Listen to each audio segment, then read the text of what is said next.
Les violences faites aux femmes font de nombreuses victimes chaque année à travers le monde.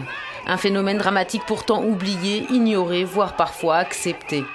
Ma robe, mon choix, c'est le slogan qu'ont choisi ces Kenyanes pour dénoncer les agressions commises contre les femmes portant des mini-jupes.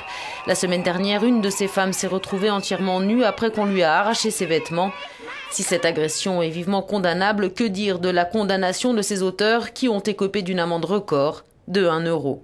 Une inaction de la justice que dénonce cette militante des droits de l'homme. Les femmes ont été confrontées à beaucoup de violences ces derniers temps, dit-elle.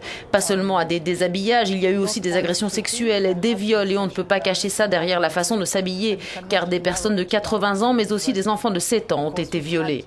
80-year-old grandmothers raped, and we've had 7-year-old kids raped. Pour l'OMS, les violences faites aux femmes demeurent à un niveau inacceptable. Des études publiées dans la revue médicale The Lancet révèlent qu'à l'échelle de la planète, entre 100 et 140 millions de jeunes filles et femmes ont subi des mutilations génitales.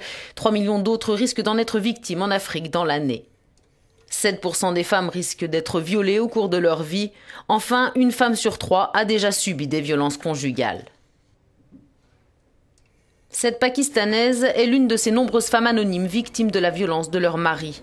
Alors qu'elle dormait avec ses enfants, son époux alcoolique l'asperge d'acide. Elle perd son œil et son oreille gauche. Son fils est brûlé dans le dos. Depuis, 18 mois se sont écoulés et la douleur l'empêche toujours de dormir. Ruqayya ne peut pas travailler, elle se sent oubliée et abandonnée à sa détresse.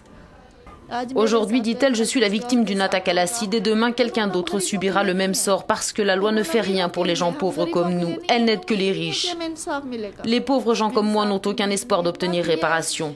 Par contre, chaque fois que je suis sur mon tapis de prière, je maudis mon mari du fond de mon cœur.